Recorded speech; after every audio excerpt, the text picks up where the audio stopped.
Superstar Billy Graham was okay. So he was kind of the start of the badass, muscle-bound bodybuilder wrestler. I mean, there might have been guys before him that were, in that area, but he was really the start of the arrogant heel who looked like $1 million. Without Billy Graham, you don't get Jesse the Body, you don't get guys like Rick Rude, Austin Idol, Hulk Hogan, a whole stream of guys.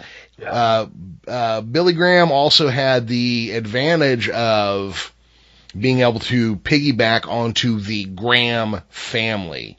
Dr. Jerry Graham, who were the others? Luke and Eddie and Luke, Crazy Luke, and Eddie. Eddie Graham out of Florida, Crazy Luke, and then also who you mentioned, Dr. Jerry Graham, one of who I guess is Vince McMahon's all-time favorite. Yeah. So yeah.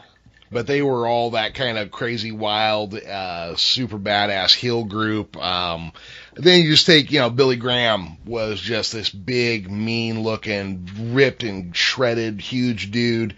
Television world to look at the colors I have on. Just put the camera up and down my body. These colors are in remembrance of fall. Autumn is here, and I am wearing the colors of autumn on my body. There's more colors on my body than the rainbow in the sky, Daddy. I am a reflection of perfection. The #1 selection. You got it. They had some great matches. Could really, help get a baby face over in his territory. They put the title on him. I don't know how many ways to go, except that he was kind of an innovator of that type of heel. He looked like $1 million doing it, and people still to this day are kind of capping off of his character a little bit. Yeah. He really was kind of a starting point of a whole new direction in pro wrestling. Yeah. And I think the things I could tell you about him is as a heel, first of all, he had that rap. We're going to get to that later on with some of the other people, I'm sure. But he had that rap, that way of talking. He got over with his speech. I wore yellow tonight because I got millions of letters saying, "Superstar, would you please lay some yellow on me, Daddy? I want the world." The man's panning my body right now. Yes, sir. The man is panning my body right now, and the people at home are getting the thrill that they've been waiting for, seeing me and hearing my voice. Can you dig the butterfly around my neck? That is a $300 butterfly. I float like a butterfly, sting like a bee. He got over with that great fucking body. And it wasn't that he was such a great, and I always say, and I was talked to Buddy Landell about this several times. I'd heard it before. I've known it to be true since. You could take a lot of ingredients to make a cake. You could take 5, but we'll eliminate down to 3, and we'll say, okay, it takes flour, and it takes sugar, and it takes milk, or it takes flour, eggs, and milk. You generally, someone that makes in the wrestling business has 3 of those ingredients, if not all 3 or 4 or 5. It's a real basic formula.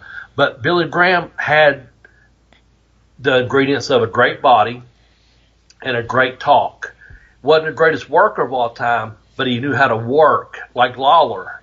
This doesn't have to be a great, and I'm not saying anything to dig towards Lawler not being a worker, because he was a great worker at entertainment. That's what Graham did. He learned to work his gimmick. And the other thing is, and I heard this about Sylvester Stallone and Terry Funk walking through a parking lot one time back in Texas, and all the fans come running up, and Stallone thought all the fans were coming to him for Paradise Alley before production of Paradise Alley, and they thought, it was Rocky, and they thought, oh shit, here comes Sylvester Stallone. There's all to see Terry Funk. Same thing. Muscle Beach back in the day, Venice Beach, California. A young Arnold Schwarzenegger is walking with superstar Billy Graham down the beach, and all these people come running up, especially the chicks, man. And Arnold thinks, how over am I? This Arnold fucking Schwarzenegger, man. He's thinking, how over am I? All these girls coming up to see me. And guess what? They was all there talking to superstar Billy Graham. That's fucking getting over, man. Of course, he was a young, unknown Arnold Schwarzenegger at the time, but he had a greatest physique of all time, Arnold Schwarzenegger, you know what I'm saying? Yep. And then all those fucking people come and are flocking. They're flocking to see the superstar, Billy Graham, the man of the hour, the man of the power, too sweet to be sour. He had all that talk, all that walk, and had that great fucking body, had that great run. So yeah, let's finish up with number 8, Superstar Billy Graham. And he carried that Graham name, and he carried it well, and was a great champion with it. And still, we're going regional, but at that point, it was regional, and it was all up in that whole East Coast region. So yeah, let's shoot to number 7 if you don't care. Well, you know what? You have some things to add, please do. I'll just throw this in there real quickly. That please do. Throw it in as slow as you want. I don't give a fuck. Well, yeah, I mean, he was WWF champion, but when he left there, he also went down to the LaBelle territory in Los Angeles and worked there. Mm-hmm. He also went to the CWA, where I believe he was the first CWA champion. And Jerry Lawler took the title off of him, if I'm not mistaken. Your favorite beautiful title belt. Oh my God, that thing just, I don't want to shit on something, but I would wipe my ass with it if I owned it. It just looks like a license plate or something, like a license plate gone bad. Well, it's made at LaGrange now here in Central Kentucky at the state penitentiary. So yeah. That's what made that. I heard some used license plates. I heard that the AWA, one of the AWA titles was actually built in a prison. That's what somebody told me one time. It might have been stolen from a prison. Yeah, it might have been, yeah. But anyhow, yeah, I just wanted to throw that out there. That Graham, yeah, he was a Northeast guy, but he did his time in the regionals. Oh yeah. Yeah, he absolutely did. Stampede. Yeah. He worked out up there a little bit. He went to down Atlanta and done some stuff. He done a lot, or Mid South or Mid Atlantic, I should say. I said WCW, but yeah, he out there in California. That's where it took place with him and Arnold. I mentioned. So yeah, he before it was WWF and WWF and WWE. I know I get tired of fucking saying over and over and over and over and over, but whatever. Point is, he had been a few places and done a few things and was over with that fucking body and with that talk and his ability to get and work. Hey, that's the key to what he did. He learned to work.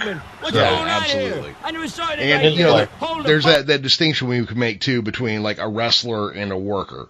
Look, Billy Graham was such a big son of a bitch. All he had to do was throw wild overhand rights, and he could look like he was going to hurt you. He didn't have to get in and, quote unquote, be a scientific wrestler. He had power moves that would just put a hurt on